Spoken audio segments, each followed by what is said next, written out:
BA पाठ प्रथम संस्कृत प्रथम प्रश्न पत्र भास एवं स्वप्न वासव। मैं डॉक्टर मनीषा गोदारा, आचार्य संस्कृत, राजकीय बांग्ला महाविद्यालय डीडवा।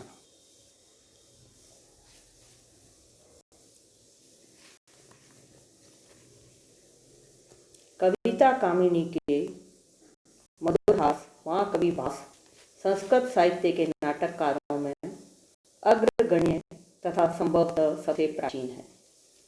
ये संस्कृत साहित्य के इतिहास में गीर्वाण वाणी अर्थात संस्कृत के ऐसे अमर कवि हैं जिनकी कृतियों का आज के वैज्ञानिक युग में भी अत्यंत गौरवपूर्ण स्थान है। इनके रूपक प्राचीन काल में भी इतने विख्यात थे कि स्वयं रससिद्ध महाकवि कालिदास ने अपने नाटक मालविकाग्निमित्र में बड़े आदर के साथ इनका उल्लेख किया है। प्रथित यशसाम भास सौमिल कविपुत्रादीनां प्रबंधान अतिक्रम्य वर्तमानस्य कवे कालिदासस्य क्रियायां कथम परिषदो बहुमान। भास की कृतियां संस्कृत नाट्य साहित्य की अनुपम विभूतियां हैं जो भारतीय संस्कृति का उद्घोष करने वाले महनीय ग्रंथ रामायण महाभारत आदि का आशय लेकर लिखी गई हैं। भास विश्व नाट्य कला के अनुपम श्रृंगार हैं। ये ऐसे अलौकिक रत्नाकार हैं जिनके त्रयोदश रूपक रत्नों के निर्मल प्रकाश पुंज से संपूर्ण साहित्य आकाश आलोकित हो रहा है। आचार्य दंडी ने काव्यदर्श में भास रचित बालचरित और चारुदत्त के पद्य की वैदुष्यपूर्ण मीमांसा की है। पति एव तमो अंगानी वर्षतिवानिनम नभ असत्पुरुष सेवा एव दृष्टि विफलाम गता। महाकवि बाण भट्ट ने हर्षचरित में शिष्टोपमा के द्वारा भास की प्रशंसा करते हुए कहा है, सूत्रधार कृत आरंभई नाटकई बहुभूमि कही सपात कही यशो लेबे भासो देव कुलेरिप। बहुत अधिक भूभाग वाले तथा पताकाओं से भूषित देवालयों मंदिरों की भांति सूत्र द्वारा प्रारंभ किए गए बहुत विस्तृत भूमिका वाले और पताका स्थानों से युक्त भास के रूपक सुशोभित हो रहे हैं। वाकपति राज ने अपने गौड़ नामक प्राकृत भाषा के महाकाव्य में भास को जीवन मित्र कहा है। राजशेखर 10वीं शताब्दी में स्वप्न वासव दत्त को सर्वश्रेष्ठ नाटक माना है। राजशेखर ने स्वप्न वासव दत्तम को सर्वश्रेष्ठ नाटक माना है। भास नाटक चक्रे अपि छेके क्षिप्ते परीक्षितुम स्वप्न वासव दत्त से को अभूत न पावक। आचार्य अभिनव गुप्त ने 10वीं शताब्दी स्वप्न वासव दत्तम का नाट्य शास्त्र की अद्वितीय टीका अभिनव भारती में इस प्रकार उल्लेख किया है। क्वचित क्रीड़ा यथा स्वप्न वासव दत्तायाम यथा स्वप्न वासव दत्त आके नाटके। भोजराज 11वीं शताब्दी ने श्रृंगार प्रकाश में स्वप्न वासव दत्तम का उल्लेख इस प्रकार किया है। स्वप्न वासव दत्ते पद्मावतीम अवसायं दृष्टुम राजा समुद्रग्रेकं गतः पद्मावती रहितं च तत् अवलोक्य तस्या एव शयनीय सुष्वा। नाट्य दर्पण में रामचंद्र गुणचंद्र 12वीं शती ने स्वप्न वासव दत्तम का एक श्लोक प्रस्तुत किया है। पाराक्रांतानि पुष्पानि सोष्म चेदम शिलातलम नूनम काचित इह आसी माम दृष्ट्वा सहसा कृता।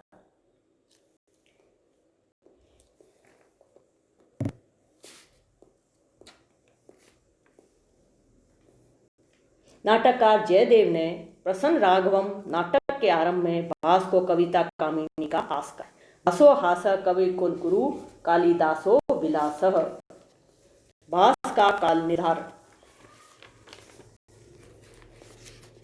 ये अत्यंत खेद की बात है कि अपने रूपक रत्नों की दिव्य कांति से दिग दिगंतर को समुद्भासित करने वाले नाटककार भास के जीवन वृत्त स्थिति काल इत्यादि के विषय में विद्वानों में अभी भी परस्पर मतभेद बना हुआ है। सबसे बड़ा दुर्भाग्य यह है कि भास ने अपने कृतियों में अपने संबंध में कहीं भी कुछ भी ऐसा उल्लेख नहीं किया है जिससे उनका पूर्ण परिचय उपलब्ध हो सके। अतः भास का काल निर्धारण उपलब्ध बाह्य एवं अंतः साक्ष्य के आधार पर किया जा सकता है। महाकवि कालिदास ने मालविकाग्निमित्र नाटक में आदरपूर्वक उल्लेख किया है। प्रथित यशसाम भास सौमिल कविपुत्रादीनां प्रबंधान अतिक्रम्य कथम वर्तमानस्य कवे कालिदासस्य कृतौ बहुमानः। अतः संदेह भास कालिदास से पूर्ववर्ती प्रसिद्ध नाटककार थे। कालिदास का समय ईस्वी पूर्व प्रथम शताब्दी माना जाता है, अतः भास का समय से पूर्व होना चाहिए। इसी कारण महामहोपाध्याय गणपति शास्त्री ने भास की स्थिति ईसा पूर्व तृतीय शताब्दी स्वीकार की है। महाकवि भास ने अपने प्रतिमा नाटक में कौटिल्य के अर्थशास्त्र का नाम लेकर बृहस्पति के अर्थशास्त्र की चर्चा की है। इसके अनुसार चाणक्य के पूर्ववर्ती थे। इतने नहीं, चाणक्य ने अर्थशास्त्र में अपीय श्लोक को बहुता कहकर जो 2 श्लोक प्रस्तुत किए हैं, उनमें दूसरा श्लोक भास के प्रतिज्ञा युगंधरायण में मिलता है। चाणक्य का समय इतिहासज्ञों ने विक्रम संवत से 457 वर्ष पूर्व माना है। परिणामतः भास इससे भी पूर्व हुए थे। अश्वघोष रचित बुद्ध चरित महाकाव्य के 13वें सर्ग का 7वां पद्य भास के प्रतिमा नाटक के प्रथम अंक के 18वें पद्य से बहुत अधिक साम्य रखता है। इससे भास का अश्वघोष प्रभाव परिलक्षित होता है, अतः भास अश्वघोष के पूर्ववर्ती थे। कविवर वाक्पति राज ने प्राकृत ग्रंथ गौरवों की निम्नलिखित गाथा में भास को स्मरण किया है, अतः वह वाक्पति राज से पूर्ववर्ती है। वह पद्य निम्न भासंबी जन्मिते कुंती देवे अजस रुवारे सौगन्वे अबंधस्मी। इस पद्य में जलनमित कहा गया है। भास को जलनमित कहा गया। पद्य सम्राट बाण भट्ट ने हर्षचरित में भास का सौमिलिक तथा कविपुत्र नामक नाटकारों के साथ उल्लेख किया है। दंडी ने अवंती सुंदरी में परतो अपि स्थितो भास शरीर नाटकई के द्वारा भास का स्मरण किया है। कवि शेखर राजशेखर ने सुक्ति मुक्तावली में भास की स्वप्न वासुदत्तम की प्रशस्ति में कहा है, भास नाटक चक्रिय पीछे के क्षिप्ते परीक्षितुम स्वप्न वासुदत्तस्य दाको अभूत न पावकः। इन बाहरी साक्ष्यों के आधार पर भास का समय ईस्वी पूर्व 4वीं तथा 5वीं शताब्दी के मध्य सिद्ध होता है। अंतः साक्ष्य भास के रूपों का आधार रामायण, महाभारत, भागवत तथा अनेक लोक कथाएं हैं। रामायण और महाभारत दोनों ग्रंथ बहुत अधिक प्राचीन हैं। राजा उदयन, प्रद्योत और दर्शक ईसा पूर्व 6वीं शताब्दी के प्रसिद्ध ऐतिहासिक व्यक्ति हैं, अतः भास के समय की ऊपरी सीमा ईसा पूर्व 6वीं शताब्दी है।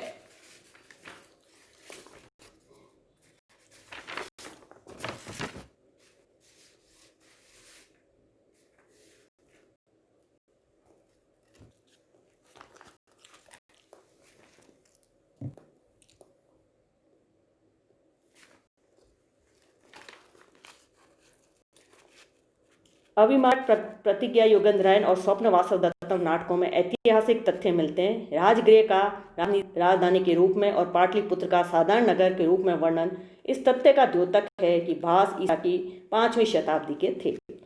भास के रूपों में वर्णित सामाजिक दशाओं का अर्थशास्त्र तथा जातक कथाओं से परस्पर संबंध प्रतीत होता है। प्रतिमा नाटक में वर्णित मंदिरों के परिवेश में रित बालू डालने की प्रथा आप स्तंभ सूत्रों में भी मिलती है। प्रतिमा नाटक में वर्णित विद्याओं का काल ईसा पूर्व 6वीं शताब्दी से भी पूर्व का है। भरत वाक्यों में निर्दिष्ट राम सिंह पद किसी निश्चित एक राजा का बोधक नहीं है। हिमालय से लेकर विंध्याचल तक शासन करने वाला राजा का संकेत संभवतः नंदवंश से है। भास ने अपने रूपों में भरतनाट्य परंपरा का पूर्णतया पालन नहीं किया है तथा पाणिनीय व्याकरण के अनुसार अशुद्ध पदों का भी प्रयोग किया है, जैसे आपृच्छामि, काशी राज्य, अवंत्याधिपते, उपलक्ष्यति इत्यादि। इनके आधार पर भरत और पाणिनि से भास की प्राचीनता सिद्ध होती है। इस प्रकार उपयुक्त बाह्य एवं अंतर साक्ष्यों के आधार पर नाटककार भास का स्थिति काल ईसा पूर्व 3य और 4वीं शताब्दी के मध्य माना सर्वाधिक युक्ति संगत है। महाकवि कालिदास तथा भारवी की तरह भास ने भी अपने जीवन के संबंध में कुछ भी संकेत नहीं दिया है। उनके रूपों के अध्ययन से लगता है कि भास वर्ण व्यवस्था तथा आश्रम व्यवस्था के पूर्ण समर्थक थे। वे विद्वान, सत्यवादी और धर्मप्रिय नाटककार थे। वे मानव की विविध परिस्थितियों एवं मनोदशाओं के विलक्षण पारखी थे। वे सरल ढंग से गूढ़ भावों को व्यक्त करने में अत्यंत निपुण थे। उनके रूपों से उनकी आदर्शवादिता और राष्ट्रीयता व्यक्त होती है। उन्होंने भारत की नदियों, पर्वतों और नगरों के वर्णन के साथ साथ तत्कालीन प्रचलित सामाजिक रीति रिवाजों का भी बहुधा उल्लेख किया है। वे साहित्य शास्त्र के तो मर्मज्ञ थे ही, इसके अतिरिक्त वेद, पुराण, रामायण, महाभारत, अर्थशास्त्र, राजनीति, धर्मशास्त्र आदि अनेक शास्त्रों के भी ज्ञाता थे। भास ने विविध महत्वपूर्ण विषयों को आधार मानकर 13 रूपकों का निर्माण किया। उनके सभी रूपक अभिनय हैं। इस रस, गुण, अलंकार आदि की दृष्टि से भी बड़े ही रुचिकर एवं आज भी दर्शनीय है। यही कारण है कि प्राचीनतम नाट्यकार के रूप में आज भी भास का नाम बड़े आदर के साथ लिया जाता है।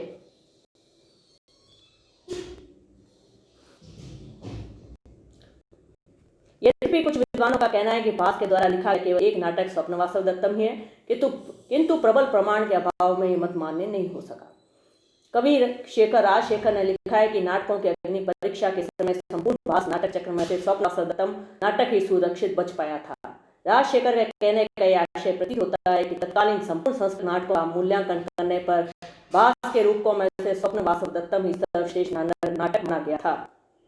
इसी तथ्य को उन्होंने इस प्रकार व्यक्त किया है, भास नाटक चक्रीय पीछे के क्षिप्त परीक्षितुम स्वप्न वासवदत्त से दाव को अभूत न पाक। यहाँ भास नाटक चक्र सबसे स्पष्ट होता है कि भास ने अनेक रूपकों की रचना की थी।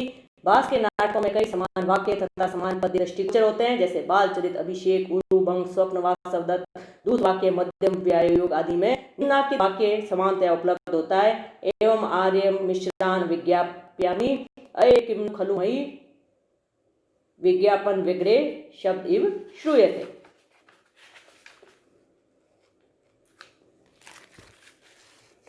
अत्र पश्यामि। भास के सभी रूपकों के अंत में प्राय भरत वाक्य एक समान ही मिलता है एवं विचारों में भी प्राय समानता पाई जाती है। अतः यह निर्विवाद सत्य है कि भास की लेखनी से अनेक रूपकों की रचना हुई। हमारे सौभाग्य से 1912 ईस्वी में महामहोपाध्याय गणपति शास्त्री के अथक प्रयत्न से त्रिवेंद्रम नगर से भास के 13 रूपकों का भास नाटक चक्रम नाम से प्रकाशन हुआ। इन रूपों को विषय के अनुसार 5 भाग में बांटा जा सकता है: रामायण आश्रित रूपक, महाभारत कथा आश्रित, भागवत आश्रित, व्रत कथा आश्रित और कल्पना आश्रित। रामायण आश्रित रूपकों में प्रतिमा नाटक, अभिषेक नाटक। महाभारत आश्रित रूपों में पंचरात्र, मध्यम व्यायोग, दूत वाक्य, दूत घटोत्कचम, कर्ण बारम, उरुभंगम आते हैं। भागवत आश्रित रूपकों में बाल चरित्र की गणना होती है। वृत्त कथा के उदयन के चरित्र से संबंधित 2 नाटक हैं, प्रतिज्ञा योगेंद्रायण और स्वप्न वासवदत्तम। कल्पना आश्रित रूपों में चारुदत्तम और अविमार की गणना की जाती है।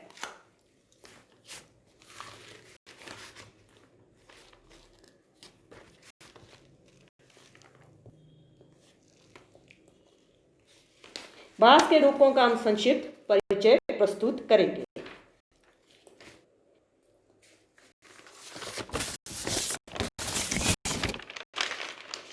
प्रतिमा नाटक। यह 7 अंकों का घटना प्रधान नाटक है। इसमें राम वन गमन, सीता हरण से लेकर रावण वध पर्यंत समस्त राम कथा का संक्षेप में वर्णन है। भरत ननिहाल से लौटकर अपने पिता राजा दशरथ की प्रतिमा को देव मंदिर में पितामह आदि के साथ देखकर उनकी मृत्यु को समझ जाते हैं। इसी घटना के आधार पर इसका नाम प्रतिमा नाटक रखा गया। अभिषेक नाटक, इसमें 6 अंक हैं। इस नाटक में किष्किंधा कांड से राम के राज्याभिषेक तक की राम कथा संक्षेप में वर्णित है। इसी घटना के आधार पर इसका नाम अभिषेक नाटक है। पंचरात्र, ये 3 अंकों का नाटक है। इस नाटक में दुर्योधन गुरु द्रोणाचार्य को यज्ञ करने तथा यज्ञ पूर्ण होने पर उन्हें मुंह मांगी दक्षिणा देने के लिए कहते हैं। द्रोणाचार्य जी अपनी दक्षिणा के रूप में पांडवों को आधा राज्य देने की मांग करते हैं। दुर्योधन के अस्वीकार करने पर द्रोण क्रुद्ध हो जाते हैं। फिर शकुनि के परामर्श अनुसार दुर्योधन इस शर्त पर तैयार होता है कि यदि पांडव 5 रात्रि के भीतर मिल जाएंगे तभी ऐसा संभव हो सकेगा। कौरव विराट की नगरी पर गायों के लिए आक्रमण करते हैं। राजकुमार उत्तर कौरवों से युद्ध करते हैं और अज्ञातवासी पांडवों की सहायता से उनकी जीत होती है। पांडव को पहचान कर द्रोणाचार्य दुर्योधन को प्रतिज्ञा की याद दिलाते हैं। इस पर दुर्योधन आधा राज्य उन्हें देता है। ऐसी कथा महाभारत में नहीं मिलती, अतः यह कवि की आंशिक कल्पना से समन्वित है। मध्यम व्यायोग के एकांकी रूपक है। इसमें पांडवों के वनवास काल में भीम के द्वारा घटोत्कच के चंकुल से एक ब्राह्मण के मध्यम पुत्र के छुड़ाने की कथा है। मध्यम शब्द से भीम और ब्राह्मण बालक दोनों का बोधक होने से इसका नाम मध्यम व्यायोग है। दूत घटोत्कच, ये एकांकी नाटक है। इसमें अभिमन्यु की मृत्यु के पश्चात घटोत्कच दूत बनकर श्री कृष्ण का संदेश कौरवों के पास ले जाता है। यहाँ दुर्योधन तथा घटोत्कच में विवाद बढ़ जाता है। घटोत्कच युद्ध के लिए दुर्योधन को ललकारता है, किंतु धृतराष्ट्र शांत कर देते हैं। अंत में अभिमन्यु के वध का बदला अर्जुन के द्वारा लिए जाने की धमकी देकर घटोत्कच वापस चला जाता है। यह वाक्य रहित एकांकी है। इसकी कथा वस्तु कवि कल्पना से मिश्रित है। कर्ण बार, यह भी एक एकांकी रूपक है। इसमें दुर्योधन की मृत्यु के पश्चात कौरवों की ओर से कर्ण के सेनापति हो जाने पर युद्ध का सारा भार पा जाता है। इधर कर्ण ब्राह्मण वेशधारी इंद्र को अपना कवच कुंडल भी दान में दे देते हैं। यह युद्ध कर्ण के भार स्वरूप हो जाता है। दूत वाक्यम, यह भी एक एकांकी रूपक है। इसमें पांडव पक्ष से भगवान कृष्ण दूत बनकर दुर्योधन के पास जाते हैं और उससे पांडवों को हिस्सा देने के लिए कहते हैं। इस पर दुर्योधन क्रुद्ध होकर कृष्ण को बंदी बनाने की आज्ञा देता है। तब भगवान कृष्ण अपना विराट रूप दिखाते हैं। इसी कथा के आधार पर इस रूपक का नामकरण किया गया है।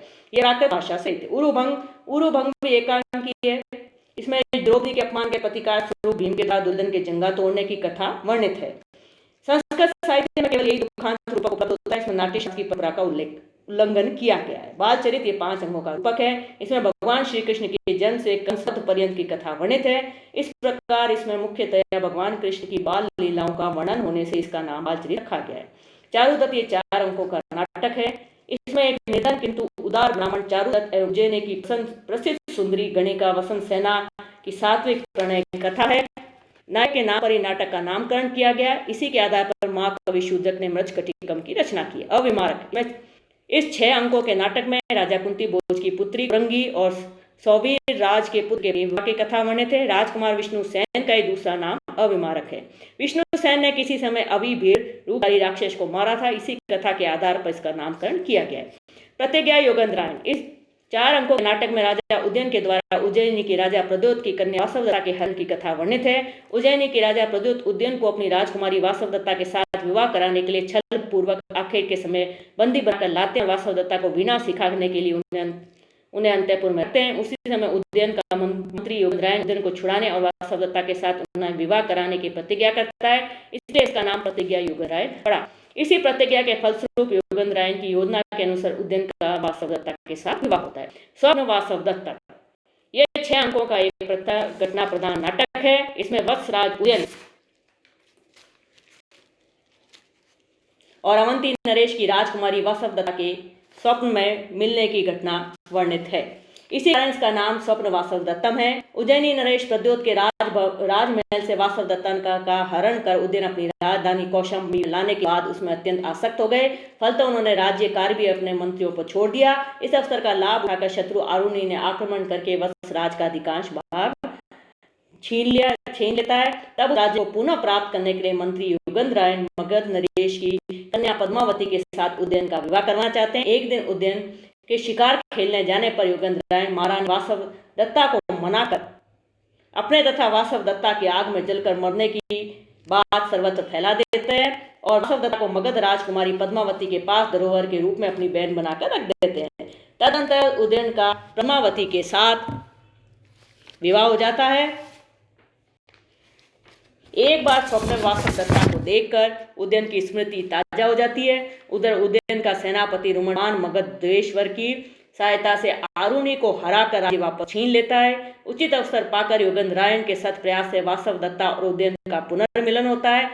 वत्सराज उदयन वासवदत्ता और पद्मावती के साथ सहर्ष अपनी राजधानी लौट जाता है। इस प्रकार यह नाटक सुखांत है। वह भास्काभिनय आदि दृष्टियों से सर्वोत्कृष्ट नाटक है। स्वप्न वासवदत्ता नाटक के नायक हैं सुप्रसिद्ध वत्सराज उदयन। उदयन कला के दर्शनीय विलास प्रिय होने के कारण नाट्य शास्त्रीय परंपरा के अनुसार धीर ललित नायक हैं। अवंती नरेश प्रद्योत की पुत्री और वत्सराज उदयन की प्रथम पत्नी वासवदत्ता प्रस्तुत नाटक की प्रधान नायिका है। नाट्य शास्त्रीय नियमों के अनुसार ये स्वीया नायिका है। पद्मावती मगध राजा की बहन एवं वत्सराज उदयन की द्वितीय पत्नी है। नाट्य शास्त्रीय नियमों के अनुसार वह मुग्धा नायिका है। योगेंद्रायण वत्सराज उदयन का प्रधान अमात्य है। वसंत तक प्रस्तुत नाटक का विदूषक है। स्वप्न वासवदत्तम एक घटना प्रधान नाटक है।